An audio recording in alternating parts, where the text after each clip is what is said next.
Olá, amigos, sejam muito bem-vindos ao nosso podcast Ponto de Conversa, e aqui nós teremos histórias especiais de superação, de motivação e convidados especiais. E o nosso convidado hoje, ele é mais que especial, e é claro que tinha que ser ele o nosso primeiro convidado, porque é um grande amigo pessoal, e é claro que eu estou falando dele, Doutor Fernando França. Doutor, seja muito bem-vindo ao nosso podcast. A honra é toda minha, pastor. Muito obrigado aí pelo convite e pela honra de abrir esse projeto, né, que é o Ponto de Conversa, esse podcast. Eu tenho certeza que vai ser abençoado, que vai ser muito próspero esse projeto, é isso que a gente deseja. E nós vamos começar, é claro, esse podcast querendo saber um pouco mais do Doutor Fernando França, né? As pessoas que nos acompanham aí, elas têm que saber quem é o Doutor Fernando França, de onde o Doutor Fernando França é, como começou essa paixão aí pela medicina. Então eu queria que o senhor agora falasse um pouco mais do Doutor Fernando França. Então, pastor, o desejo de ser médico, ele nasceu desde criança. Desde que eu me entendo por criança, eu falava desse desejo de ser médico. E olha só que eu venho de uma família que não tem médicos, não tinha nem ninguém para eu me inspirar, nem da parte de mãe, nem da parte de pai, mas aquele desejo que eu recordo desde os meus 4 anos, 4, 5, 6 anos, eu já falava que queria ser médico. E esse desejo foi só aumentando ao longo do tempo, e aí, graças a Deus, no ano de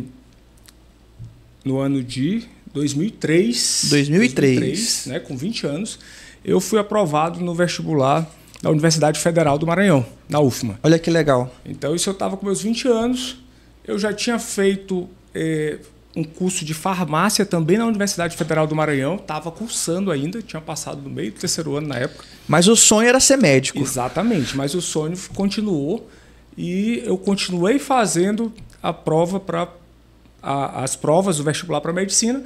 E aí passei para medicina com 20 anos na época, continuei ainda fazendo um período da medicina e um período da farmácia, e depois eu disse, não, estudando 2 vezes ao mesmo tempo? Duas coisas? 2 faculdades lá na UFMA ao mesmo tempo.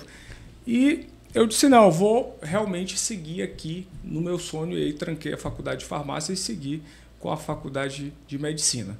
Então, em 2009, hoje a gente já está bem próximo de fazer 15 anos já de formado, na universidade, que hoje também eu sou médico concursado da própria Universidade Federal do Maranhão. Então eu tenho esse privilégio de trabalhar na instituição que me formou. Que formou, olha que bacana, né? E além de o senhor, como você estava falando, foi ali aluno, hoje o senhor presta serviço hoje para a faculdade, né? E como é que foi aí esse período, depois que o senhor se formou, qual foi os caminhos que o senhor trilhou, né, na sua jornada de vida aí? Então, pastor, já são quase 15 anos, né, da jornada como médico. E aí, ao longo desse período, muitas coisas já aconteceram, né? Inicialmente, na medicina, a gente foi para especializações na área de ginecologia, obstetrícia, ultrassom. Depois, na medicina do trabalho, onde a gente conseguiu colocar clínica, e aí foi empreender na medicina, né? Então, a gente começou a empreender na medicina com a medicina do trabalho, e depois evoluímos aí para gerar outras empresas no ramo da saúde, até um plano de saúde a gente já teve aqui nesse estado aqui do Maranhão. Então o senhor trouxe muito menino para o mundo, né? Teve muitos meninos aí. E a gente, enquanto operador de plano de saúde, enquanto empresa, nós também cuidávamos de muitas vidas, né, nesse estado. A gente chegou a ter quase 15 mil vidas sob os nossos cuidados no plano de saúde, na época, né? Então, esse foi um caminho que eu fui para o caminho de empreendedorismo, isso está na minha veia também, eu acho que isso veio das minhas origens, do meu pai, né? Que eu sempre digo assim, você tem que ser vendedor. Em qualquer profissão que você esteja, você tem que ser vendedor, saber vender. E isso eu aprendi muito com meu pai, que sempre foi vendedor, né? Depois ele formou em Direito, depois de 60 anos, inclusive, bacharel em Direito. Mas depois de 60 anos? Depois de 60 anos. Olha só, como nunca é tarde, né, para começar, tarde, né? Nunca é tarde, mas ele a vida toda desenvolveu a atividade de vendas. E aquilo eu via muito, né? Me inspirava muito. Então, o empreendedorismo sempre esteve na minha veia. Foi onde que eu fui para o empreendedorismo na área da saúde. O senhor acompanhou, né, essa trajetória, que já são quase 10 anos de amizade. E aí depois veio o período da pandemia, né, só para fazer aqui a linha do tempo, saber como é que a gente chegou até agora. Veio a pandemia, onde os nossos negócios declinaram e a gente teve que se reinventar. E aí foi quando eu fui buscar novas especializações na área de nutrologia, medicina integrativa, a parte de implantes hormonais, emagrecimento e longevidade é o que a gente hoje desenvolve. Então o senhor tem uma trajetória na medicina em vários segmentos, né? E atualmente o senhor atua nessa parte aí de nutrologia, de longevidade e de implantes hormonais. Daqui a pouco nós vamos falar mais sobre isso. Agora, só para pontuar o que o senhor falou acerca do pai do senhor, que ele se formou em Direito, mas é um vendedor nato, né? E isso veio para a veia do senhor, né? Isso é fantástico, né? Porque eu costumo dizer para as pessoas que todos nós, independente de quem somos ou a profissão que exercemos, nós exercemos a função de vendedor, porque nós vendemos serviços, nós vendemos produtos, nós vendemos tudo, vendemos a nossa imagem, né?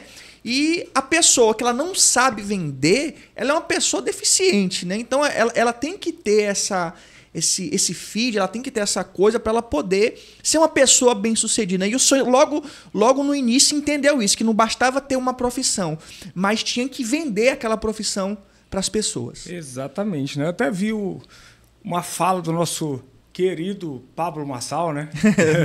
Eu falo querido porque ele é um cara que realmente... A gente teve um contato na época da política, e aí é outro assunto, né? Vê que uma coisa vai puxando a outra. 2 anos atrás eu fui candidato a deputado federal, né? Nós vamos falar sobre essa situação. E aí foi quando eu tive o contato com o Pablo, ele me segue no Instagram hoje, de vez em quando a gente troca uma ideia pelo Instagram. É um cara que eu admiro bastante e muitas vezes muito criticado, né? Sim. E ele fala exatamente isso. Você não tem como prosperar se você não tiver vendas. Não existe no mundo quem prospere se não conseguir vender um produto ou alguma coisa. Então, é exatamente isso que a gente está falando aqui. E aí, a pandemia, né, que foi algo inédito na humanidade, né? Sim. Muitas pessoas na pandemia quebraram, muitas pessoas se perderam. Infelizmente, algumas pessoas vieram a tirar a própria vida. O fato é que foi uma situação inédita para que a pessoa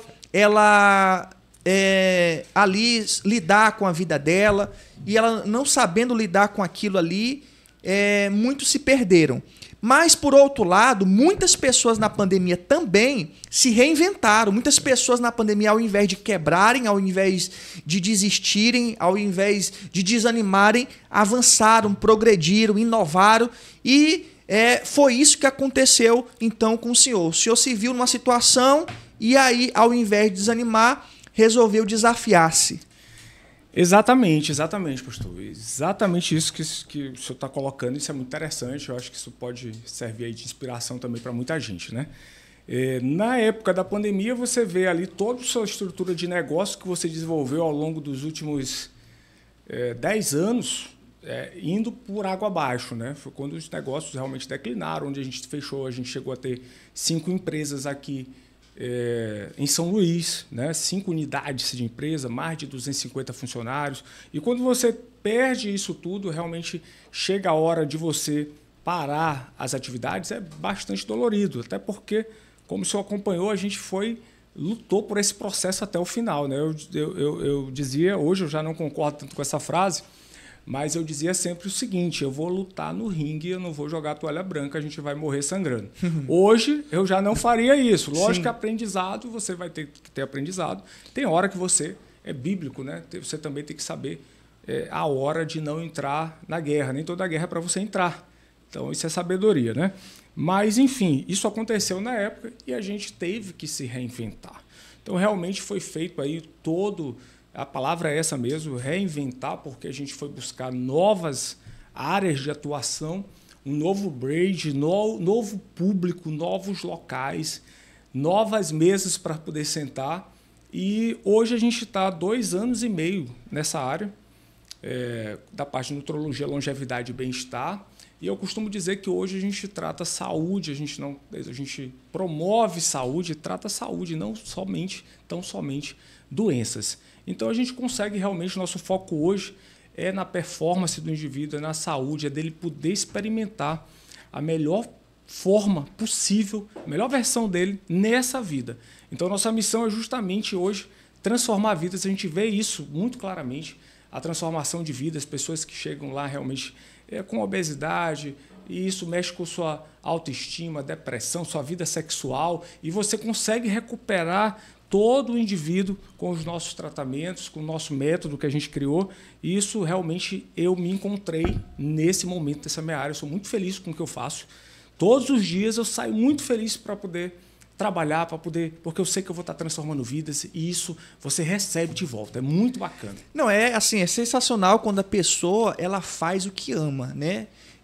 Ela faz o que gosta, pode ser até um serviço ali que ela não está sendo remunerada como gostaria ou como deveria, mas porque ela faz o que gosta, ela faz o que ama, então aquilo sai com excelência, aquilo dá prazer para ela e, consequentemente, ela está plantando ali, ela vai colher bons frutos daquilo ali. Então, você fazer o que você gosta é o principal, né, para poder dar certo.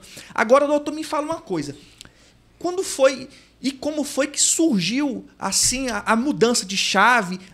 Eu vou agora para nutrologia, porque o senhor tinha ali mais a parte de ginecologista, essa parte mais de clínica, né? E de repente o senhor foi para uma outra parte. Mas quando foi, como foi que surgiu aí essa ideia, essa luz brilhou assim no fim do túnel? Pastor, olha só, eu costumo dizer hoje para os meus pacientes, e quando eles chegam eu digo assim: eu sei exatamente o que você está passando.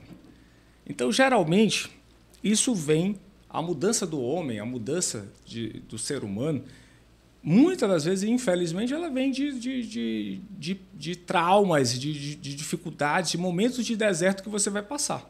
Então, naquele momento onde eu realmente tinha declinado todos os negócios, também nesse período também eu passei por um processo de separação na família. Então, isso tudo foi um momento que eu disse: olha, você chega uma hora que você diz, cara, agora você tem que mudar, tem que dar um novo norte para a sua vida. Você não vai continuar, não adianta mais você andar na mesma estrada. Você não consegue mais ali, também não consegue voltar no tempo para corrigir algumas coisas que ficaram para trás. Então, nesse momento, eu me vi perante, não, agora eu quero me cuidar. Então, foi um processo que eu mudei. Então, se você pegar aqui, depois a gente pode mostrar, eu pegar uma foto aqui minha de 2020, 2019, minha, pessoal, do Fernando, para hoje, você vai ver outra pessoa. Eu mostrei isso, hoje é quinta, acho que segunda-feira eu mostrei isso. Eu estava no almoço de família e eu mostrei, gente, dá uma olhada nessa foto aqui, de 2020, minha. E aí, quem é que está melhor de 2020? A foto ou eu agora, né? Agora? Cara, agora nem se fala e tal. Então, isso foi um processo de autocuidado que eu comecei em mim, de autocuidado realmente, de cuidado pessoal, atividade física, alimentação. Comecei a utilizar os conhecimentos médicos meus para mim, em primeiro lugar. Então, a transformação veio em mim, né? E aí, depois que a transformação veio em mim, eu disse, cara, que massa, que bacana. Olha como a pessoa pode realmente recomeçar. Porque eu tinha duas opções. Ou eu iria ficar lamentando, eu perdi as empresas, agora houve uma separação, e agora o que eu faço? E olhasse para trás, ou eu ia me reinventar para olhar para frente. Não tinha meio termo. Eu tinha que fazer alguma coisa. Então, nesse momento foi quando eu decidi melhorar a mim primeiro. E aí, fazendo todo esse processo, eu disse, não, cara, que massa, eu vou estudar isso mais. E aí me despertou para estudar mais essa área, me despertou. E quando eu me deparo com o meu paciente, é exatamente o que o senhor estava passando. Que eu estava passando. Impressionante. Seja quando eu era na época da empresa, quando eu tinha 256 funcionários e tive isso com 35 anos, 34, 35 anos. Com 34 anos, o senhor tinha uma empresa, ou melhor, algumas empresas, sim, né? Com 250... Sim. Hoje eu tenho 41, a gente está praticamente 5 anos que declinou as operações, né? Foi na época da pandemia, 2019, 2020. E a empresa eu coloquei em 2012. Eu me formei em 2009. Em 2012 eu coloquei a empresa, eu me formei com 26 anos. Então, 3 anos depois, eu coloquei a empresa com 29 anos, antes dos 30. Eu lembro, né, da primeira unidade ali no Vinhais, não é isso? Na Coama. Isso, Teve na uma do Coama. Vinhais também. A do Vinhais foi depois, Isso. ali. E que era bem próxima uma da outra, né? Exato. Na verdade, né? Exatamente. E aí, essa da Coama, depois a do Vinhais, depois a São Cristóvão. São Cristóvão, Jaracati. E Jaracati, né? A gente tinha uma unidade também dentro da Lumar, o ambulatório da Lumar era nosso, que a gente ganhou a licitação, e também tinha uma unidade na Coab, aqui na Coab, né? Esqueci o nome agora do shopping, tinha uma unidade que era uma unidade anexo da Lumar, também era sob nosso comando. Daí tinha essa quantidade de funcionários, né? Além na Guajejaras, a gente chegou a fazer uma operação 24 horas. Eu lembro. Então, 24 horas a gente tinha médicos plantonistas, enfermeiros plantonistas, e foi o único plano de saúde maranhense nesses últimos 30 anos. Então, quando as pessoas perguntam, não deu certo, fracassou, eu disse, meu amigo, deu muito certo. Deu muito certo porque eu construí isso do zero.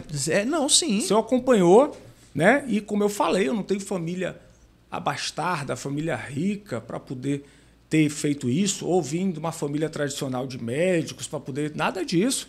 Então, foi do zero, do nada, né? A gente rompeu barreiras do zero.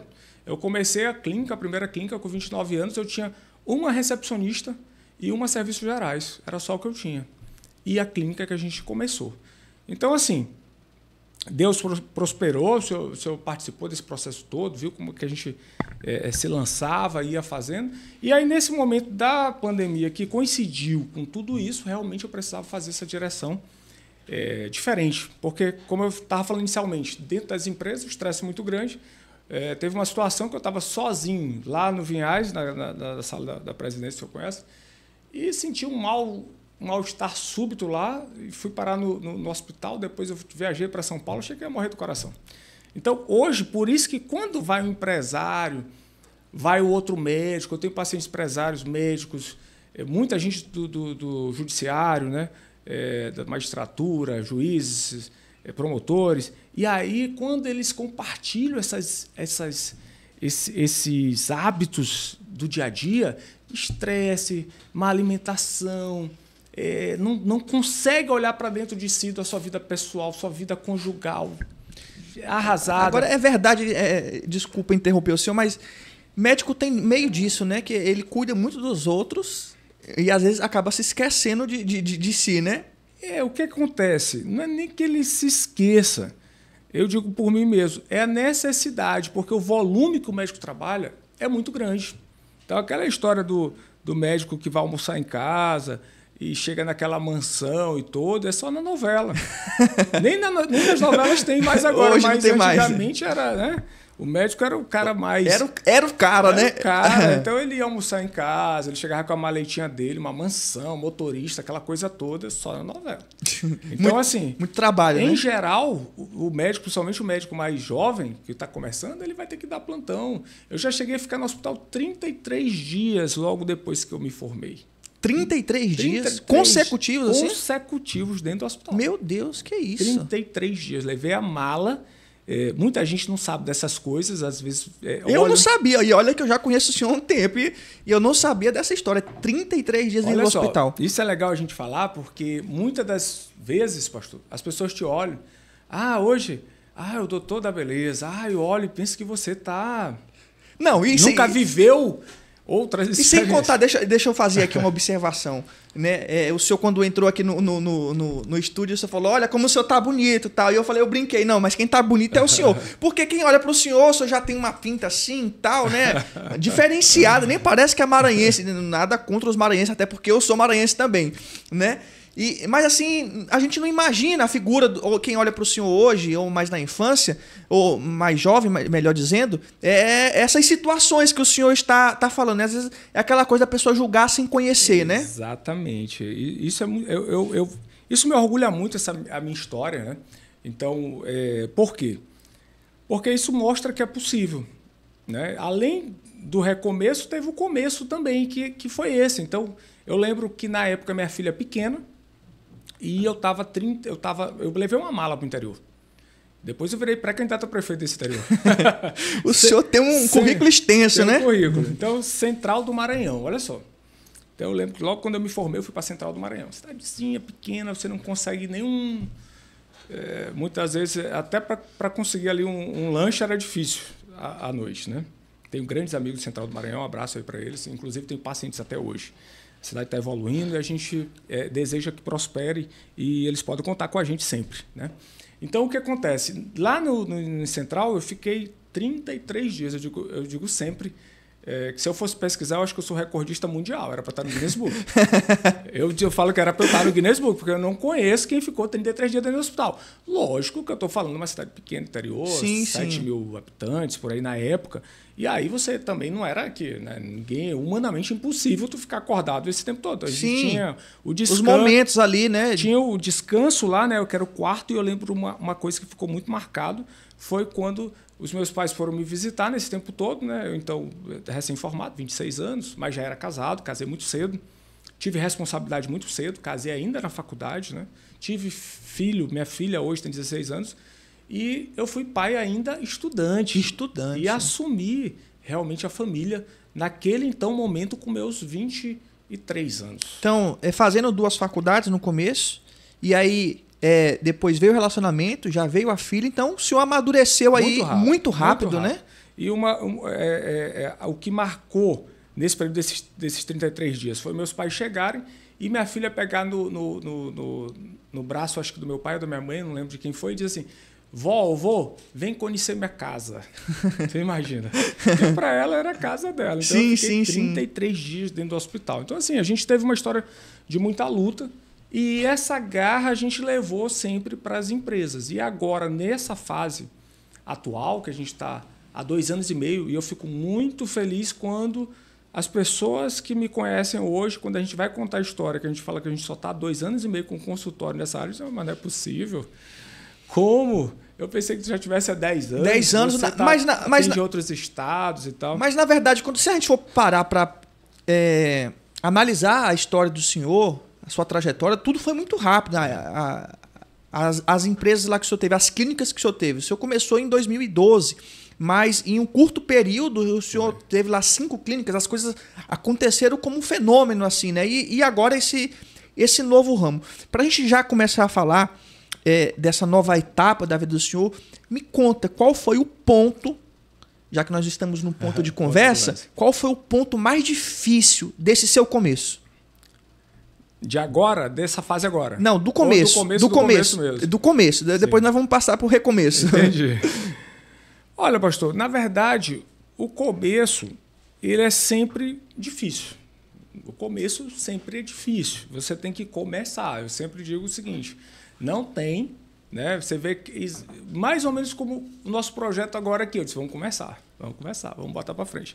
Então não tem como você prever muitas coisas, mas logicamente que quando você começa, vem as incertezas, vem as dificuldades, vem os compromissos que você vai ter e você vai ter que ultrapassar aquilo. Eu não tenho nenhum ponto, né, específico para dizer assim, realmente nesse ponto aqui, porque eu nunca pensei em desistir. Nunca pensei.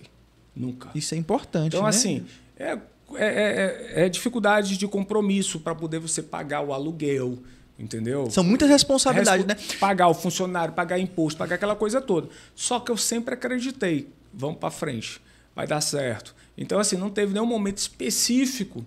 E como o senhor falou, foi acontecendo muito rápido.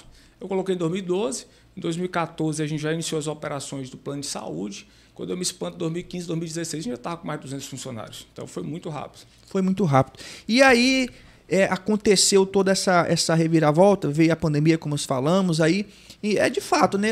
Eu lembro, eu tenho algumas fotos aí do senhor, meio rechonchudinho, né? Meio fofinho. Não, gordinho mesmo, muito. Gordinho. E aí, a partir, então, dessa situação, com esse agravo, o senhor mudou, né, os seus hábitos, mudou os seus pensamentos, fez uma mudança interna e externa, e aí o senhor viu, não, essa mudança não pode ficar só comigo, né?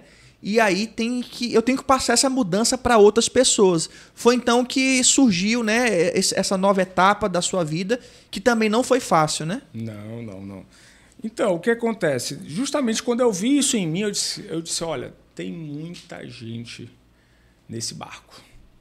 Quando eu vi que eu estava precisando ressurgir, me reformular profissionalmente, pessoalmente, isso é uma coisa muito interessante, que as pessoas querem separar o profissional do pessoal. Não tem como. Né? Aí daí que surgiu esse outro projeto que a gente está colocando para frente, com a palestra, né, que a gente faz do nome Não Existe CNPJ Forte com CPF Fraco. Não tem como o indivíduo, o que eu vejo e como eu era. Eu queria que a minha empresa crescesse. Eu queria prosperar a empresa, eu queria fazer a coisa acontecer, que ela... Gana, né? Aquela vontade. A gente tem, vamos reformular os processos da empresa e vamos fazer acontecer. Vamos avançar. Vamos avançar. Mas se você não avançar,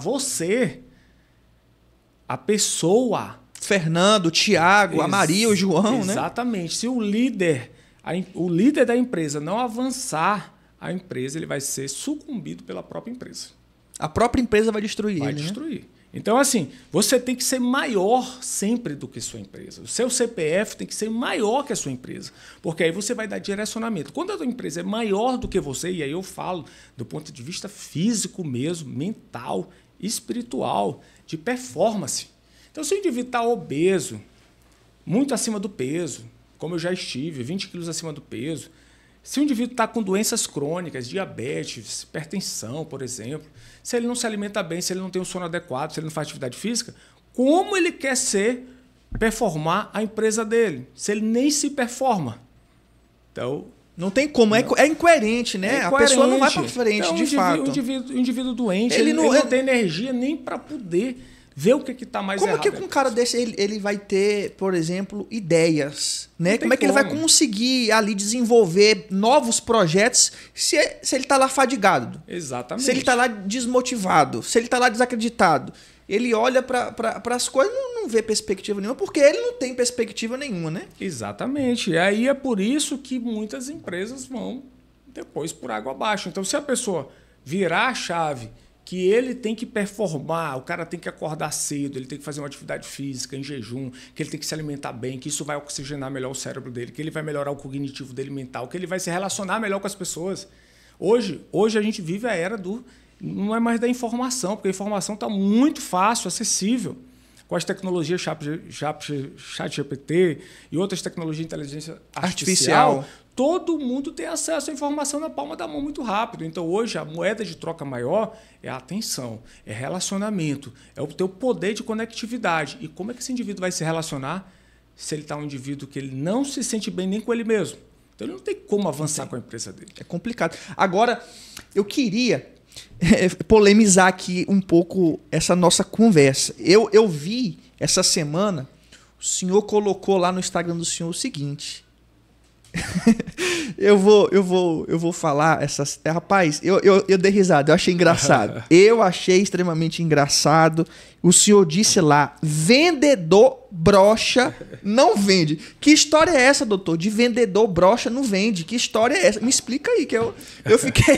Olha, eu fiquei surpreso. Quando eu vi aquele post ali, eu falei: não é possível que ele falou isso. O senhor falou isso mesmo? Falei, eu reafirmo. Vendedor brocha não vende.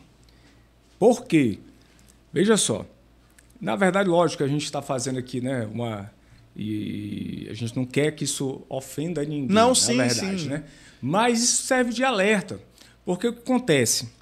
Hoje, se você não estiver performando a tua vida pessoal, como eu acabei de falar, os teus cuidados e tudo, muito provavelmente tu vai ser um indivíduo com baixos índices hormonais. E principalmente no que se fala de um hormônio testosterona.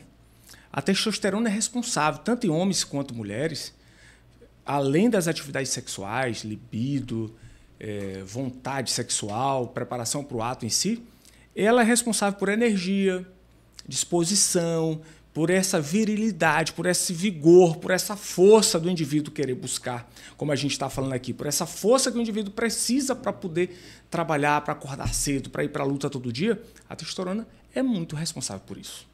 Muito responsável por isso. Então, se o indivíduo está com uma testosterona baixa, que consequentemente ele está performando ruim. Em todos os sentidos. Em todos os sentidos. A atividade sexual dele está baixa, não adianta. Quando eu pego um indivíduo lá, com testosterona lá abaixo de 300, 200. Ele vem me dizer que está bem sexualmente? Não está. Eu digo, meu caro, você não está. E você sabe, não adianta querer enganar, você não está.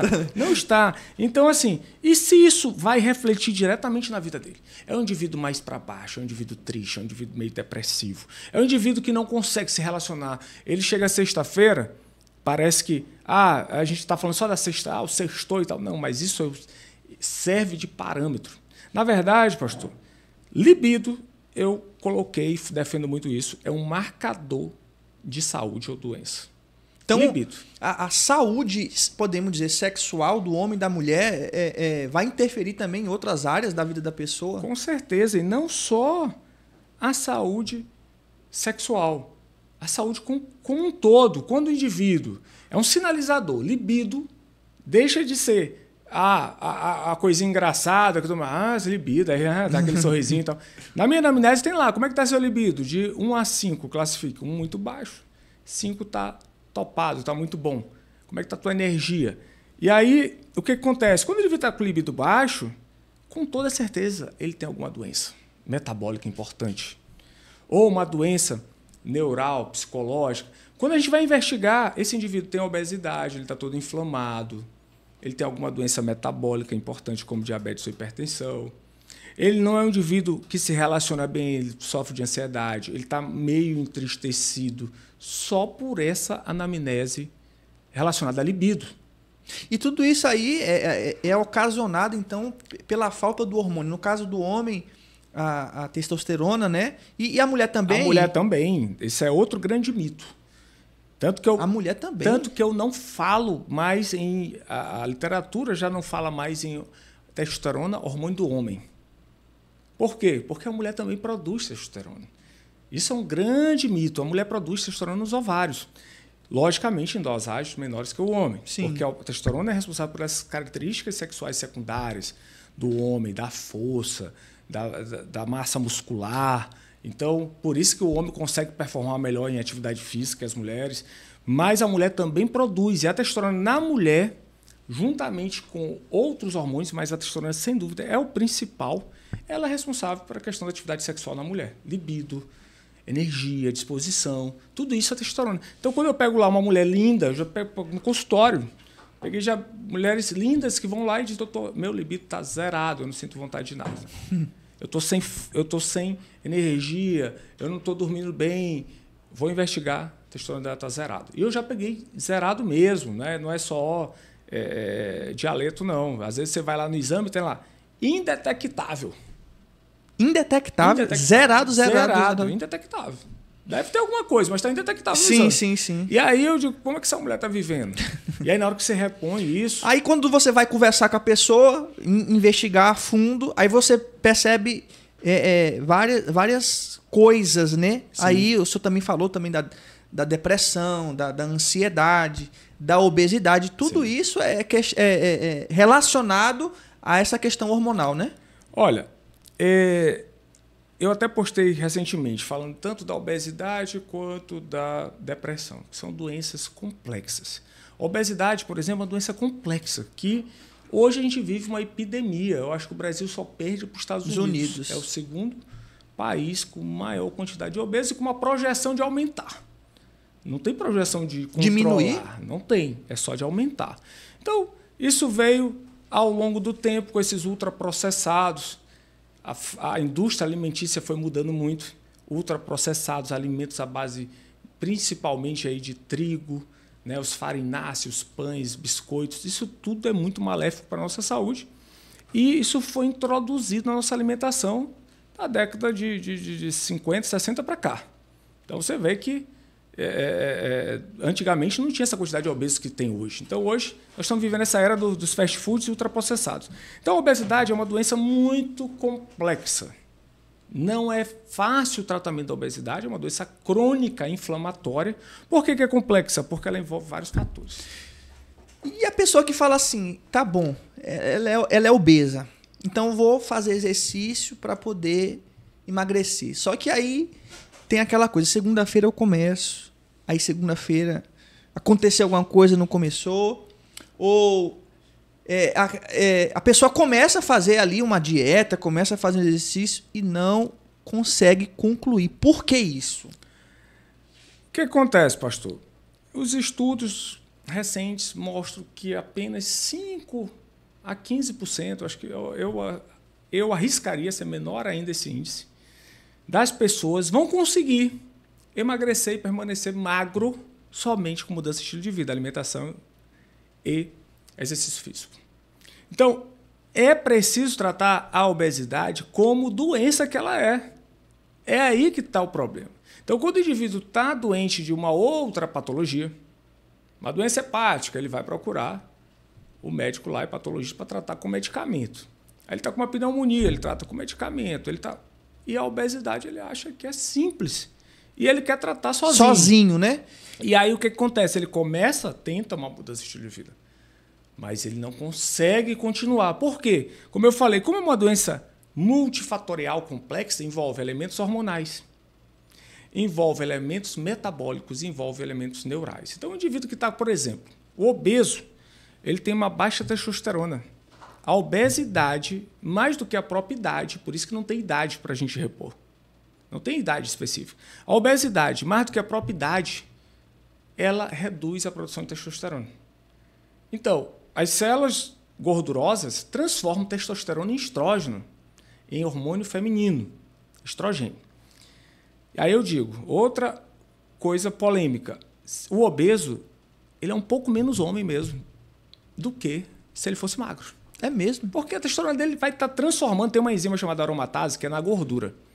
Quanto mais tecido adiposo, mais ele transforma a testosterona dele em estrogênio. Então a testosterona dele vai estar sempre muito baixa.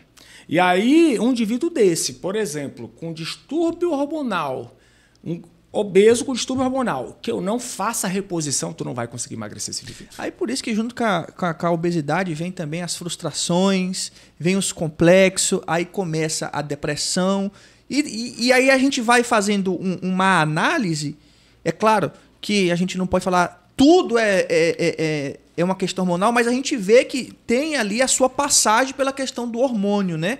E aí entra no outro assunto muito importante, que é a questão da depressão. Muitas pessoas, né, hoje sofrem com depressão, têm crises de ansiedade, e os fatores também são diversos. Nós trabalhamos nessa área emocional e vemos ali, cada caso é um caso, e cada situação a gente vê ali um fator diferente, mas que em todos os fatores a gente também sempre orienta o indivíduo ali, a pessoa procurar o médico para ela poder então ser ali medicada, fazer o tratamento adequado, e muitas das vezes é a falta de hormônio, como também falta de vitaminas, não é isso? Exatamente. Assim como a obesidade, a depressão é uma doença multifatorial complexa. Então, a gente, como o senhor bem falou, a gente não pode simplificar o tratamento para dizer também que é uma deficiência hormonal, até porque não é. É somente isso. Você não consegue tratar a obesidade e depressão só com reposição hormonal. Não consegue. Você não consegue tratar só com medicamentos. Não vai conseguir. Então, o que a gente envolve? Como eu falei, elementos hormonais, elementos metabólicos do indivíduo, que aí vão entrar justamente deficiência de vitaminas, minerais, enzimas importantes que, de repente, esse indivíduo não está produzindo. Uma vitamina D, por exemplo, baixa, que hoje é considerada um hormônio, esse indivíduo vai ficar fadigado, cansado, indisposto. A vitamina é considerada um hormônio? A vitamina D hoje vitamina D. A vitamina D é considerada um hormônio hoje, pelas suas funções. Então, assim, elementos neurais como ansiedade, compulsão, que vão levar esse indivíduo a aumentar a obesidade e que vão levar ele, de repente, a baixa autoestima dele, a autoestima dele cai, ele já vai se sentir menos, ele já não consegue mais se relacionar tão bem, ele não consegue performar no trabalho, ele não consegue performar na parte sexual.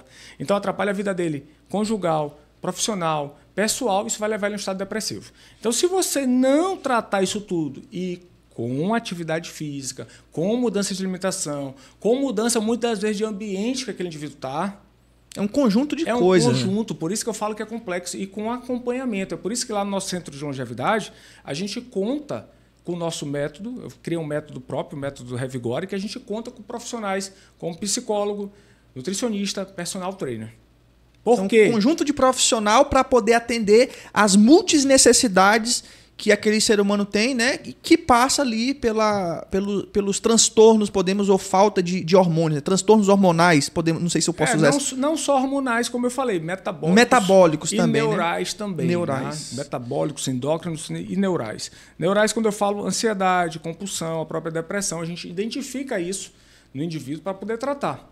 E aí você vê o indivíduo como um todo. Esse é o princípio hoje da medicina integrativa. Você tem que ver o indivíduo como um todo. Porque a gente observa a grande diferença dos nossos tratamentos que vão dar certo e os pacientes que chegam lá, muitas das vezes de outros profissionais, já buscaram e não vão dar certo, justamente esse é o ponto de conversa, é o ponto. Porque se você não trata esse indivíduo como um todo e vai tratar só com medicamento ou com um medicamento, aquele medicamento milagroso, como agora, por exemplo, na obesidade a gente tem medicamentos fantásticos que a gente não tinha 10 anos atrás. Porém, individualmente, é o que eu chamo de monoterapia, quando é uma terapia, um medicamento. Por exemplo, os análogos de LP1, o Ozempic, ficou famoso. Mas teve pesquisas que mostraram que o Ozempic, quem utilizava o Ozempic estava tendo tendências suicidas. Então, quando você trata o indivíduo com uma terapia, quem utiliza o Ozempic, o análogo de GLP-1, também fica cansado, indisposto, enjoado, porque ele trava o trânsito gastrointestinal. E aí isso é muito ruim para o paciente. Imagina você ficar, eu estou perdendo peso, mas eu estou com aparência de doente. Então, tudo isso, no nosso método, como a gente trata o indivíduo como um todo, a gente faz todas as reposições hormonais, ortomoleculares e metabólicas e trata as partes neurais dele de ansiedade, compulsão, com profissionais e com medicamento. Isso aí é feito como? Qual é o mecanismo, qual é o método? Né? O senhor falou que fez aí um método próprio, né? O Revigore, na verdade, é o nome que o senhor usou para o tratamento que se dá. Mas o que é feito? Como que é feito? Né? Qual é o nome que se dá nesse tratamento aí? Para a gente poder entender, né, como é que é feita essa reposição hormonal. Qual é o método que é utilizado aí pelo senhor, então? Então, como a gente vem falando, não é só hormonal, né? Metabólicas e ortomoleculares. Como é que a gente faz? A gente utiliza as vias tanto com manipulados, fármacos manipulados, que são fórmulas próprias. Então, a gente não vende medicamentos ou receita medicamentos. A gente tem fórmulas próprias que a gente utiliza no nosso método. Fórmulas testadas e medicamentosas. Não é chazinho, não é nada disso. São coisas comprovadamente que dão resultado, são medicamentos para o tratamento e politerapia, medicamentos que vão atacar a doença por vários lados, vários então, ângulos. Exatamente. Então você tem inibidores de apetite, você tem ansiolítico ali, você tem ativadores metabólicos dentro das fórmulas manipuladas. Na parte injetável são 8 semanas. O Revigore são 8 semanas para transformar a vida do indivíduo. Então a gente também trabalha com os injetáveis. Então ele vai tomar medicamentos injetáveis que a gente tem uma biodisponibilidade, aí fica principalmente para reposição ortomolecular realmente de vitaminas e minerais. Um exemplo clássico, vitamina C. Vitamina C você consegue uma biodisponibilidade de 3.000 vezes maior usando injetável do que usando via oral. Até porque no via oral, se o indivíduo tiver um problema intestinal, que aí daria outro podcast só de falar de intestino aqui, ele não vai absorver. Então a gente trabalha com os manipulados, que é via oral, trabalha com os injetáveis, fazendo a reposição dos ativadores com os injetáveis, e trabalha com os implantes hormonais e de medicamentos também. Tá? Então, o que acontece? Os implantes, sem sombra de dúvida, é uma tecnologia mais recente e uma tecnologia melhor por vários fatores. Eu defendo os implantes hormonais assim por vários fatores. Tem até uma pergunta na caixinha hoje, uma amiga, né?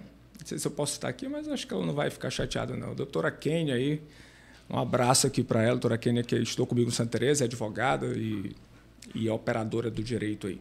Então, o que acontece? Ela fez a pergunta e pediu para eu falar sobre testosterona em gel, qual a dosagem e os benefícios. Olha só, eu não utilizo hoje testosterona em gel, a não ser que seja uma vovozinha lá de 60, 70, 80 anos, ou um vovozinho. A partir daí, apesar do que o meu paciente mais não posso chamar de velho, não vou chamar de velho porque ele pode ficar mais chateado. maduro? Mais maduro, 85 anos, um juiz aposentado aqui em São Luís. 85 anos, olha só. 85 anos. E ele quer continuar performando. E está performando.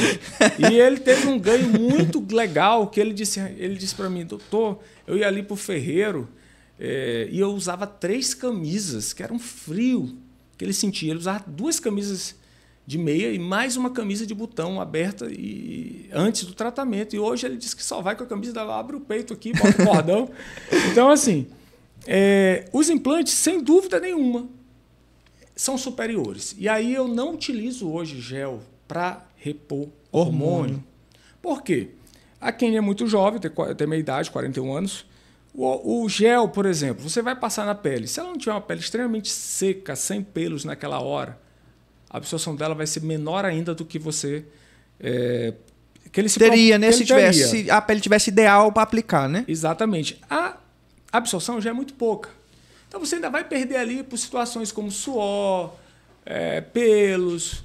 De repente, passei antes de dormir, tu vai tirar tudo na cama. Vai passar ali, já saiu. Então, muito pouco absorvido. Agora, para aquela senhora ali de 70, 80 anos que nunca fez uma reposição, a gente quer fazer um teste também, quer ver como é que ela vai se comportar, a gente utiliza. Mas o incômodo de você estar passando isso todo dia, uma vez por dia, todos os dias, para ter um resultado daqui a 3 meses, imagina. E aí, os injetáveis, a gente faz reposição hormonal com injetável também. Porém, os injetáveis você tem que ser furado, ninguém quer ser furado. Intramuscular, toda hora o indivíduo vai ser furado, uma vez por semana, às vezes uma vez por mês, de 15 a 15 dias. Então, isso é muito incômodo, além de que está expondo o organismo a uma situação que ele vai estar uma gangorra. Faça o hormônio, ele sai de lá bem, muito bem. 15 dias depois, 20 dias depois, ele cai de novo. Cai de novo. Aí tem que fazer de novo. Então, o implante veio para resolver isso. O implante você faz uma aplicação no paciente, um procedimento cirúrgico, no consultório, simples, anestesia local, 15 a 20 minutos, pronto. Você colocou lá, ele fica lá 6 meses em tratamento. Então, uma adesão 100%. E você está liberando hormônio 24 horas por dia ali no subcutâneo seu. Então, você está liberando 24 horas sem passar pelo trato gastrointestinal, sem ter que tomar medicamento todo dia, sem ter que estar sendo furado. Então, ele mantém níveis constantes e contínuos ao longo de 6 meses nos absorvíveis, que é o que eu utilizo hoje. Antes eu utilizava inabsorvíveis, ainda tem no mercado, mas eu preferi não utilizar mais inabsorvíveis porque você expõe o paciente a uma dose muito maior. Então, eu prefiro... E aí isso é importante o que eu estou falando, pastor, porque quando você vê falar em efeitos colaterais dos hormônios, eu sempre falo, é acompanhamento. Importante, né? A pessoa... Acompanhamento. E assim, ela procurar, de fato, um profissional sério, um profissional competente, né? Que, de fato, vai fazer ali o procedimento com responsabilidade, né? E, inclusive, né? Durante aí o início dessa inovação da medicina, muito se falava no famoso chip da beleza. Né? Foi uma expressão que viralizou assim na internet, chip da beleza. Inclusive, eu quero que o senhor me explique o porquê o nome chip da beleza. E as pessoas que procuravam, a princípio, procuravam por uma questão estética apenas. Né? Mas pelo que o senhor veio falando todo essa nossa conversa aqui, sobretudo a estética vai ser uma consequência, mas a funcionabilidade de fato da inserção do hormônio, do medicamento que seja, através do subcutâneo, é a saúde física, né? A saúde da pessoa no todo, não apenas a parte estética. Mas muitas pessoas procuravam apenas por fins estéticos. E aí a gente acompanhou até mesmo na mídia que surgiram alguns problemas, né? Exatamente. Bem legal o senhor tocar nisso, que eu acho que a gente consegue esclarecer, né, para muita gente. O termo chip da beleza veio de um hormônio chamado gestrinona. Um hormônio que é utilizado hoje, é padrão ouro para tratamentos de doenças ginecológicas nas mulheres, como endometriose, sangramentos anormais, TPM excessiva. Então, a gente utiliza a gestrinona como padrão ouro para tratamento dessas patologias. E aí se observou que a gestrinona tem um poderoso efeito androgênico, ou seja, ela se assemelha com um hormônio hormônios androgênicos como a testosterona. Então, ela tem um efeito androgênico muito forte. Esse hormônio aí é o que faz a pessoa gerar massa magra, é isso? Exatamente. Então, o que você observou? Na hora que você foi tratar as patologias, as mulheres começaram a hipertrofiar, aumentar massa magra, quadril enlarguecer, barriga trincar, diminuir gordura, opa! E aí, quando foi visto isso, esse nome surgiu no sofá da Hebe Camargo, da saudosa Hebe Camargo. Então, a Hebe Camargo disse, então isso é um chip da beleza. Né? E engraçado que as pessoas falam chip, depois a gente pode até mostrar as imagens, está no meu Instagram aí, na verdade não tem nada a ver com chip. As pessoas pensam assim, é um dispositivo, é alguma coisa... um utensílio, né? Não.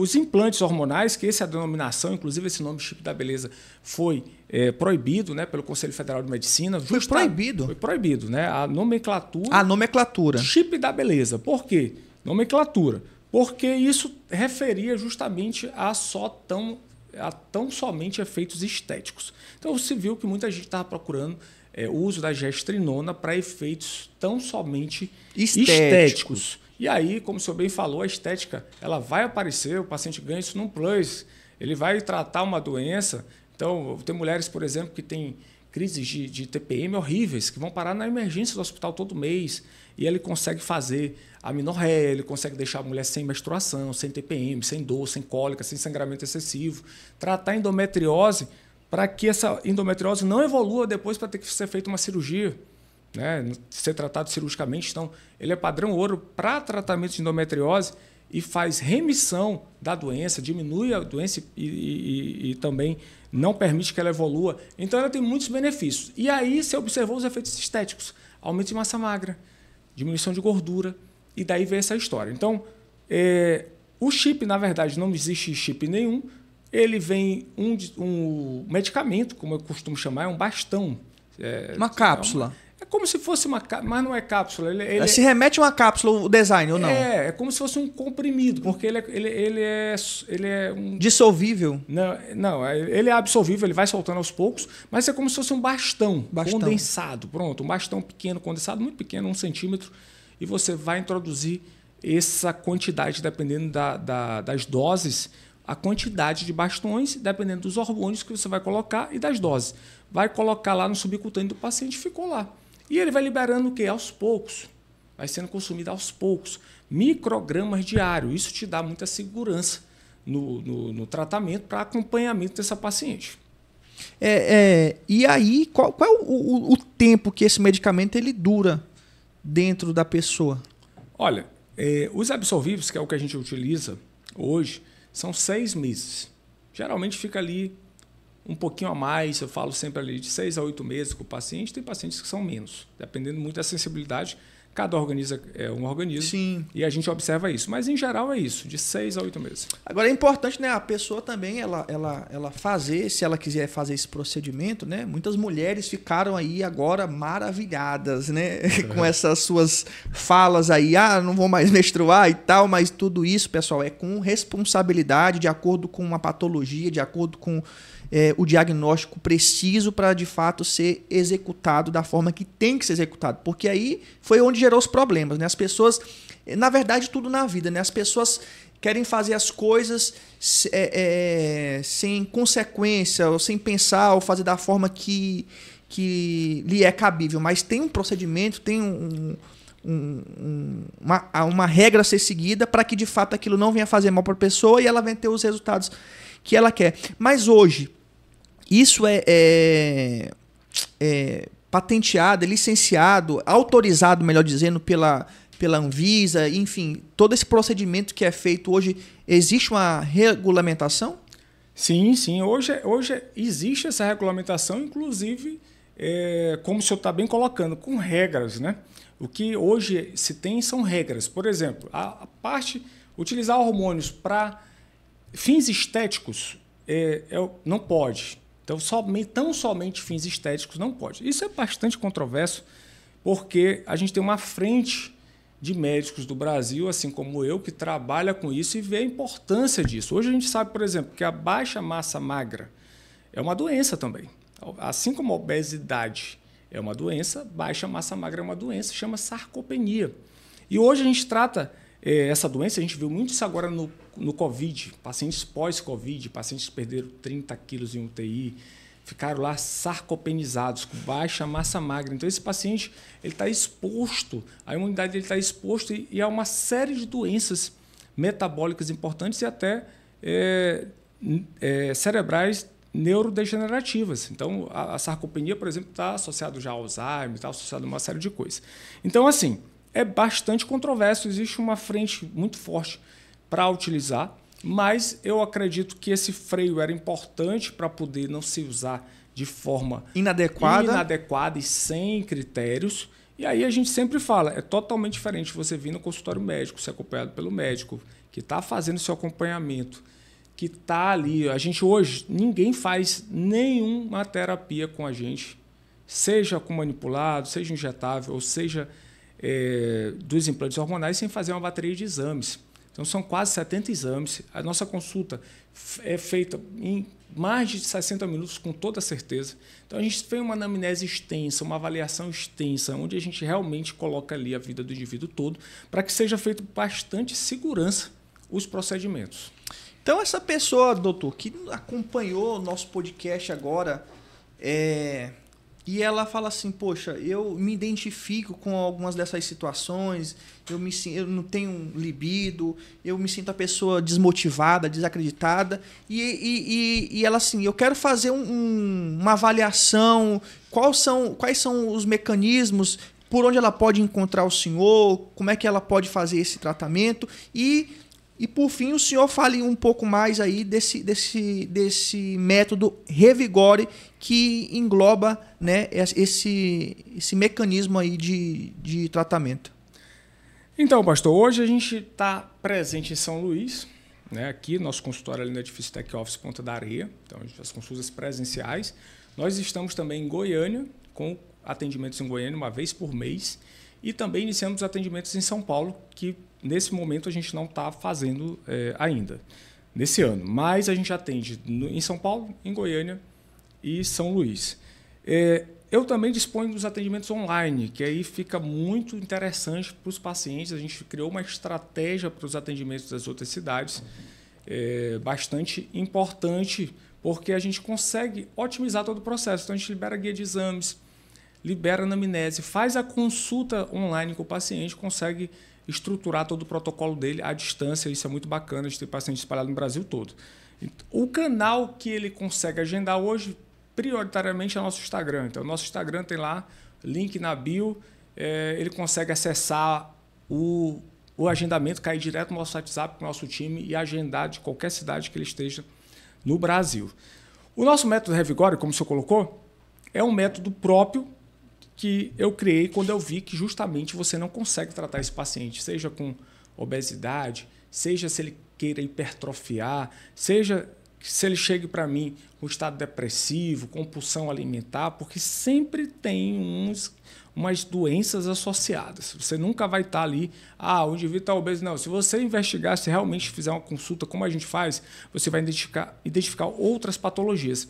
Então, o que eu percebi? Não adianta tratar esse paciente de uma forma única, como a gente vê por aí, muita gente fazendo aí receita de bolo, trata igual todos os pacientes. Todos os pacientes. Cada paciente é um paciente. Então, eu identifiquei que esse paciente vai ter distúrbios hormonais, vai ter distúrbios metabólicos e ortomoleculares e distúrbios neurais, seja por deficiência de hormônio, na parte hormonal, seja nos metabólicos, como fome, por exemplo. O indivíduo tem muita fome.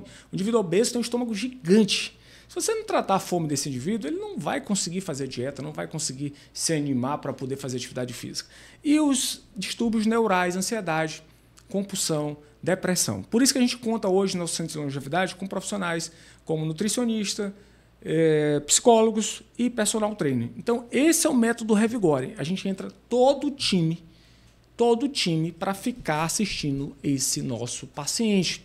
Então, são 8 semanas de acompanhamento. Ele vai ter todos os medicamentos inclusos. Ele não vai comprar nada, um chiclete ali fora para ele mascar. Todos os medicamentos manipulados, injetáveis, e hormonais, ele está incluso no tratamento. No método Revigore. No método Revigore.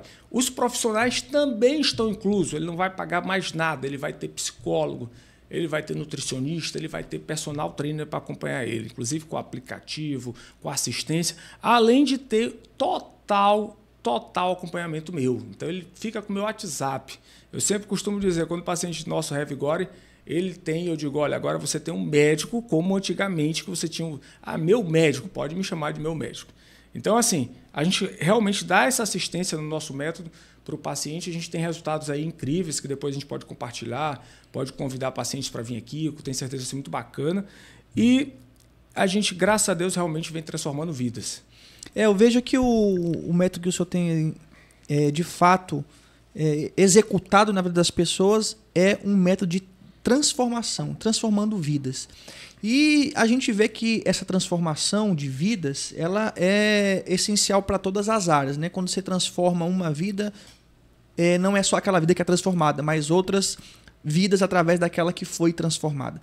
Agora nós estamos chegando, doutor, ao ponto final da nossa conversa, mas eu queria que o senhor me falasse o seguinte: hoje, o que o senhor atribui o sucesso, né? E qual é o seu ponto de força, o seu ponto de equilíbrio, o que faz o Fernando diante das dificuldades não desistir, não olhar para trás? O que foi que lhe fez chegar até aqui nessa sua caminhada de vida, nessa sua caminhada profissional? Olha, pastor, sem dúvida nenhuma, eu atribuo isso à minha fé. Logicamente, também registro as pessoas que estão comigo ali, né? A base, família, né? Pai, mãe, irmãos, pai e mãe, que você sabe que você pode contar. Você saber que você pode contar, para onde você pode ir. Mas essa força a gente vê nitidamente, e eu percebo isso, da minha intimidade com Deus. E aí eu posso falar isso com bastante tranquilidade com o senhor, porque o senhor me acompanha aí, tem 10 anos que a gente de amizade, né? Então, essa intimidade que a gente vai buscando aproximar, realmente buscando ser mais íntimo e mais próximo, é o que faz eu manter a fé para não ter desistido.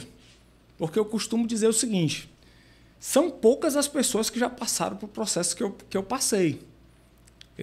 De vida, de experiências, já vivenciaram isso. Porque é muito fácil, de repente, para quem nunca viveu, né, alguma situação, ainda não experimentou algumas situações, ou nunca houve nenhuma perda, nunca... Não, então, quando o indivíduo chega num ponto que ele tem que realmente avançar e não tem como olhar para trás, eu atribuo a Deus realmente a minha fé, ter me segurado até aqui. Então, eu sou um indivíduo de grande fé e eu tenho certeza que Deus ainda tem muito a fazer na nossa vida para a gente poder transformar vidas realmente, porque isso é o que nos motiva hoje, essas histórias de transformação que a gente inspira. E quando eu jogo a minha própria história para o paciente, ele se identifica. E eu digo, olha, vai dar certo para você também. Eu queria pontuar algo.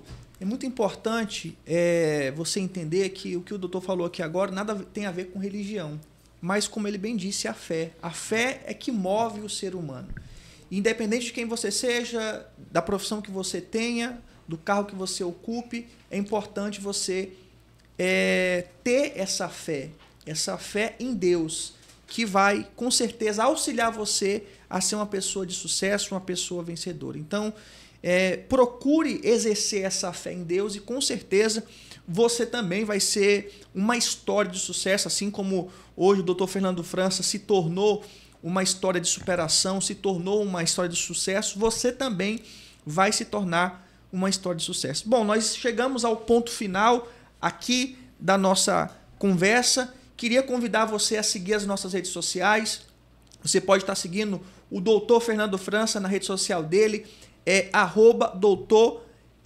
Dr. Fernando Franca. Você pode acompanhar lá todo o trabalho que ele faz, inclusive você vai poder acessar a agenda dele e todo o material que ele tem disponível para você. Como a nossa rede social Tiago Cura, e também o nosso canal no YouTube, Tiago Cura. E você vai poder acompanhar esse e outros podcasts, os cortes, para que você venha ficar inteirado de tudo que está acontecendo. Doutor, as suas considerações finais para a gente poder botar um ponto final no nosso podcast. Bem, quero agradecer novamente, pastor, toda a parceria, né? E foi uma honra estar aqui contando um pouquinho da nossa história. Eu acho que, como o senhor falou, foi surpresa alguns pontos até para o senhor que é próximo, né? Então acho que isso é bem bacana. E ponto de conversa, com certeza vai ser um sucesso também. Quero agradecer você que ficou aqui acompanhando a gente até agora, quando for transmitido, e te convidar a acompanhar esse trabalho. E eu faço aqui das palavras do pastor aqui as minhas, para que você também se inspire e inspire mais pessoas, né? A gente está vivendo agora esse caos lá no Rio Grande do Sul. A gente está vendo o quanto é importante que você realmente estar apoiado ali na fé, para que você possa superar momentos difíceis, que com certeza, meu amigo, minha amiga, eu sempre falo o seguinte: a hora do BO vai chegar, chega para todo mundo. Agora, quem vai ser você perante a dificuldade, aí você tem que, ou você vai estar preparado, ou você vai se deixar submergir no problema. Então, que você se prepare, seja um CPF forte, porque aí você vai desenvolver o seu CNPJ, vai desenvolver a sua vida familiar, a sua vida profissional, e com certeza vai ter muito sucesso. Diante das suas dificuldades, não reclame, não fique se murmurando, se maldizendo, porque isso só vai atrapalhar os resultados da sua vida.